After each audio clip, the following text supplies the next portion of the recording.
Well, we're in a series right now where we have been attempting to read the Gospel of Mark like it was the first time we ever read it. To put away our preconceived notions of what we think that Jesus was like or the things that he said, and really answer the question that all of the writers of Jesus' life story are trying to get us to answer. And it's simply this: who is this Jesus? And ultimately, based upon our answer to who he is, the next question is, will you follow him? Will you follow him? This is our 10th week in this series. After this week, we'll have 2 more, Palm Sunday and Easter. And just want to congratulate you for going 10 weeks. It'll be 12 weeks to go through a series like this. We haven't hit every single account in Jesus' life story, but we've hit a lot of them. And if you've missed any of them, of course, we always want you to remember that they're on YouTube. Just go to YouTube and enter Light of the Desert, and you'll find them organized by date. And that's always a very cool thing. But today we're actually we're picking up right where we left off last week. We're going to talk about something that you might say in culture, in our society, is you would call upside down living or upside down thinking. Just different from the way people normally think. So especially if you're on a team, or if you're a leader of a team, or if you work in a committee or in a group, or you live in a household, or if you have friends who do things together, I think I pretty much covered everybody on that one, then I think that this is going to be an especially important message for you. And even if you don't even consider yourself a follower of Jesus, you just kind of are along for the ride, I just want to tell you that this is going to be a valuable lesson too, because I believe that this is, though it's countercultural, it is like everything that Jesus says to us. It makes your life better whether you believe in him or not. But if you believe, and if you have chosen to follow Jesus, then you will want to listen, because if you follow Jesus, then he is your leader, and you're going to want to listen to everything he says. So I'm going to start reading, and we're going to walk through the passage like we've been doing over these last weeks. I'm going to start at Mark chapter 10, beginning with verse 32. It says, They were now on the way to Jerusalem, and Jesus was walking ahead of them. The disciples were filled with awe, and the people following behind were overwhelmed with fear. Taking the 12 disciples aside, Jesus once more began to describe everything that was about to happen to him. Listen, he said, we're going up to Jerusalem, where the Son of Man will be betrayed to the leading priests and the teachers of religious law. They will sentence him to die and hand him over to the Romans. They will mock him, spit on him, flog him with a whip, and kill him. But after 3 days, he will rise again. Let's stop right there. So once again, Mark tells us that Jesus and the disciples are on the way to Jerusalem, and we noted last week that means, of course, that they're on the way to the cross, because Jerusalem is the place where Jesus is going to be executed. And the disciples, though, they're still kind of hanging on to the same question that they had last week in the passage last week. Jesus, we've left an awful lot behind to follow you. What is going to be our payoff? Or put in financial terms, what's our rate of return on this? What's our rate of return on this on this investment that we're making? And so Jesus, once again, pulls them aside, it says, and he describes to them what's going to happen in the near future. He's done this before. We've read those passages before. And he tells them in so many words, he said, things have been going real well. really well. Lots of popularity. The crowds are with us. They're really following us. And and the disciples are saying, yeah, we like the crowds. We like it. When you're popular, we're popular too. That's the way it goes. But then Jesus says, but this is not going to last. This is not going to last. Here's what will happen when we get to Jerusalem. He said, I'll be betrayed by the religious leaders. I'll be sentenced to die at the hands of the Romans. They will mock me, spit me, flog me with a whip, and I will die. And in 3 days, I will rise. Would you like me to be more graphic than that? Could I be much plainer than that? Mocking, spitting, flogging with a whip, I'm going to die, and then I'm going to rise. Actually, I feel like this was kind of a tender moment that Jesus was having with his disciples, because he's really kind of pouring his heart out. He knows what's going to be taking place, and it's going to be very tense times coming up. Very shortly. It's going to be a very, very, very difficult time. Jesus was being very, very vulnerable with them. And so, how will his closest friends respond to Jesus pouring his heart out to them? Well, let's read on. Then James and John, the sons of Zebedee, came over and spoke to him. Teacher, they said, we want you to do us a favor. We want you to do us a favor. Does this strike you as a little bit odd? Jesus has just been pouring his heart out, and this is what they come up with.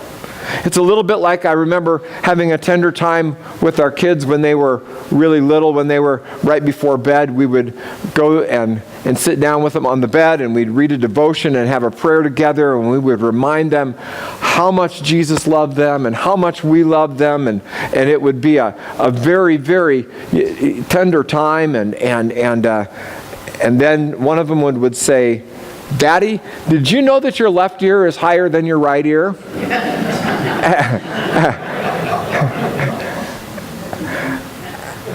I can understand that sort of lack of focus for kids, but these guys are adults. These guys are adults. We hear you talk about mocking, spitting, flogging, and dying, but would you do us a favor? Would you do us a favor? I think Jesus must have just sort of sighed once again. And his next question is, well, what is your request? He asked. They replied, when you sit on your glorious throne, we want to sit in the places of honor next to you, one on your right and the other on your left. Jesus, when you become king, after all the mocking, spitting, flogging, and dying stuff, that when you defeat Rome and you set up your kingdom and you choose your cabinet, you choose your cabinet. We think that we, James and John, as brothers, as some of your first disciples, should sit on either side of you. We should have the highest places.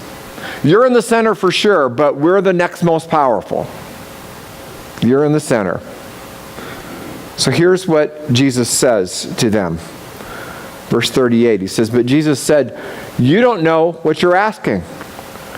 Are you able to drink from the bitter cup of suffering I'm about to drink? Are you able to be baptized with the baptism of suffering I must be baptized with? Guys, you're not ready for what I'm about to go through. Or to borrow a phrase from a famous movie, you can't handle the truth. You can't handle what's going to be coming. But notice that Jesus really doesn't get upset with them about their insensitivity. He could have said, fellas, I poured my heart out to you, and all you think about is yourselves. All you think about is yourselves. But meanwhile, there's trouble brewing back with the other 10 disciples who overheard the conversation that's taking place. So let's read on. Verse 41. It says, when the 10 other disciples heard what James and John had asked, they were indignant. They were indignant. The other 10 were not indignant because James and John were so insensitive to Jesus, but they were indignant because They were mad they'd not answered the question first. Asked the question first. If James and John were next in line, where did that put them on the org chart then? Where were they going to be? These guys are so predictable when you look at them. Suddenly there's this all-out gripe session among the disciples. You got 2 windows in your office and I only got 1. Your computer monitor is bigger than mine. Certainly that must have been just a cultural thing in that day, because we would never be that petty today about things like that. Jesus knew them very well, though, and his patience was absolutely amazing. He had to be thinking, guys, have we resorted to this sort of trifling? So in verse 42, it says, he called them together and said, you know that the rulers of this world lord it over their people, and officials flaunt their authority over those under them. Basically, it says Jesus calls a timeout from all the griping, and he gets them together again, and he said, okay, let's talk about, you said you wanted to be in leadership. Let's talk about leadership and power.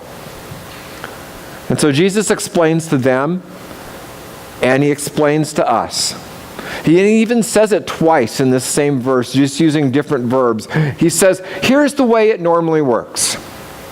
Here's the way it normally works. Leaders generally lord it over their people, or they flaunt their authority over those under them. Put it another way, there are the lorders and the lordees, and there's the flaunters and the flauntees. And the whole idea is to be a ruler, when you're a ruler of the world, is to be on top. It's to be a lorder. It's to be a flaunter. To be on top of the heap so that everyone else has to do what is best for me.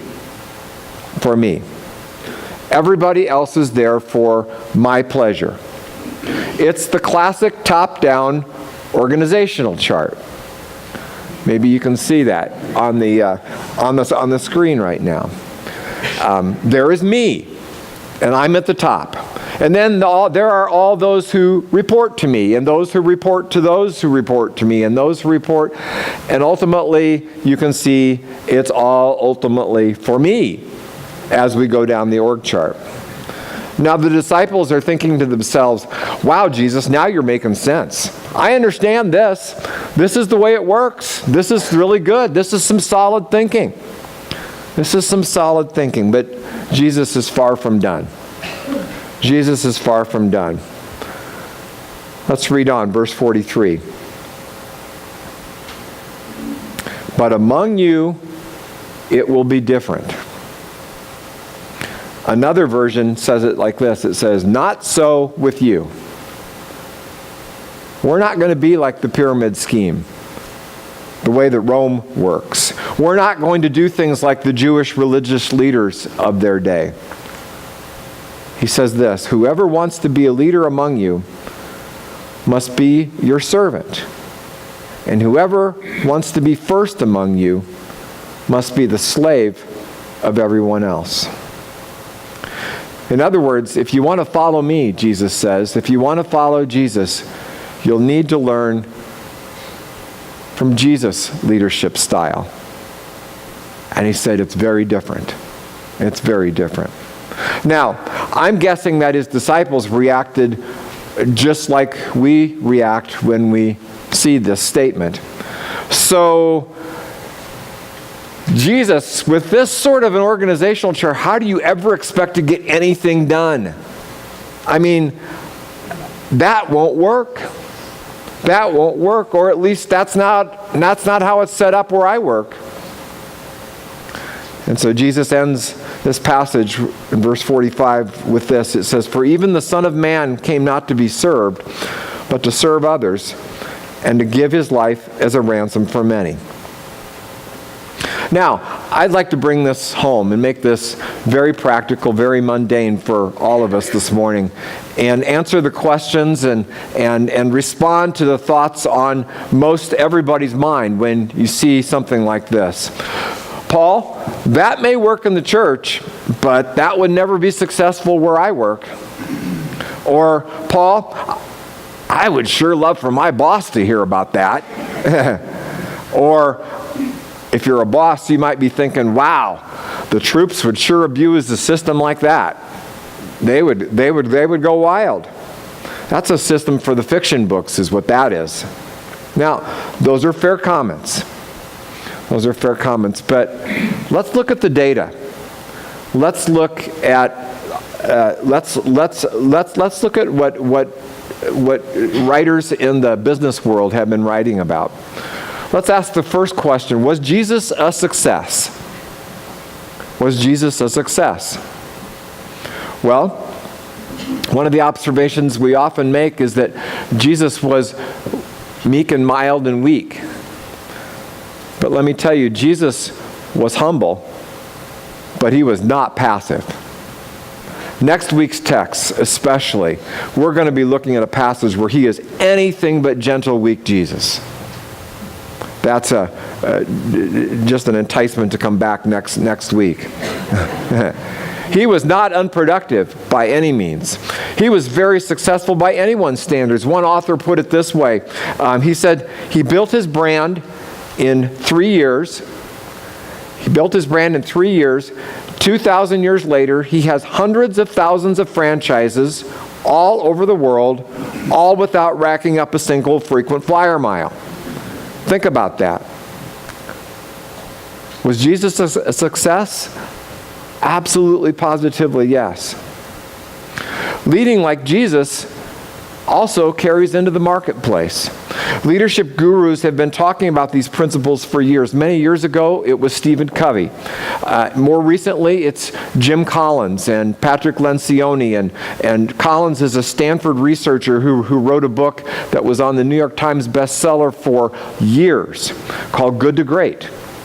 Good to Great. I think it's the last thing I saw, it sold more than 3 or 4 million copies, where he studied many companies and organizations and analyzed why some moved from good to great and others did not. And in the book Good to Great, just to pull out one quick thing out of it, Collins coined the label of a level 5 leader. A level 5 leader being the highest version of what a leader is. And this is what he said. He said, level 5 leaders were the leaders who took their organizations from good to great and set them up for continued success even after their departure. Certainly that would be the definition of a good leader. Even though Collins and his researchers worked for a secular think tank, their studies of the data showed that humility and not dazzling inborn charisma was the difference between a level 4 leader and a level 5 leader. In fact, this is what he said. He said, level 5 leaders embody a paradoxical mix of personal humility and professional will. They are ambitious to be sure, but ambitious first and foremost for the company and not for themselves. It's important for leaders and people on a team to be hungry to succeed and to be excellent with people. But the highest attribute, according to Collins and many others, is humility. Remember what Jesus said? But among you it must be different. Whoever wants to be a leader among you must be your servant. Whoever wants to be first among you must be the slave of everyone else. The research simply backs up what Jesus said 2,000 years ago. You see, good leaders in Jesus' economy leverage their power on behalf of those they represent, on behalf of those that they lead. Yet we know that we live in a me-first sort of culture. We would rather be generals than privates. No doubt about it. Notice, though, that when Jesus even talked about leadership, he didn't even call himself a servant leader. He called himself a slave or a servant. Well, what does that mean? What are the practical ways to live and lead like Jesus in the teams and the places where we live? I thought about this in terms of our homes, our marriages, our parenting, as children, working with adults and with our parents, at work or at school. And I listed out 6 practical thoughts that I think are not original to anyone, but they represent Jesus' leadership style. First one is, ask this one often to your team members. How can I help? How can I help? What can I do to make you more successful and more fulfilled? One of my wife's first bosses when we got married at the organization that she worked for at that time, she got done with her annual review, and the gist of the annual review was, after they talked about individual performances, was the boss said to her, my job is to make you more successful. What can I do to help? And I remember thinking, my goodness, that is a backwards way of looking at it, but it is so powerful. Second one is, listen first and understand the person. Now, I've learned that works really well in marriage, because I tried the other way first. And that didn't work very well. But it works well in every situation. As much as it's possible, number 3, make sure the people you serve have the resources they need to succeed. That seems like a no-brainer. But I think it's one of those things that just to remember. Adopt the mindset that people work with me instead of working for me. 5th one, look for places to say thank you and great job. Words of critique will be received much better when we are also saying thank you and great job. And finally, be diligent, generous, and honest. Now, at the close of this message, I need to just tell you that working with you is one of the greatest privileges that I have ever had, because you are some of the most amazing servant-hearted people that I know. All churches thrive or languish based upon how we present God's grace and the willingness of the people in the church to humbly serve. It's inspiring to serve alongside you, whether it's picking up trash out on our mile, or serving the homeless, or building a house in Mexico, or teaching Sunday school together, or raising funds for a well and walking, or even serving as a part of a big event like we have coming up this summer when we're hosting the Global Leadership Summit right here at our church. I just want to thank you very, very, very much for that, because it is absolutely a privilege. And you've heard Jesus' words where he says, among you, among us, it must be different. Let's continue, though, to see how different we can be. To see how different we can be. To lead like Jesus has called us to do. And on all the teams where Jesus has called you to lead, and with all the people that you're involved with today, this week, I just want you to go out with one thing in mind. What is one thing that you could do to leverage your strength for the benefit of those that you work with? That's leading like Jesus. That's leading as Jesus called us to lead. Let's pray together. Thank you so much, Jesus, for your example, for being our teacher, and then also modeling what leadership is supposed to be as you lead us. May we learn every day to lead like you. We pray these things in Jesus' name. Amen.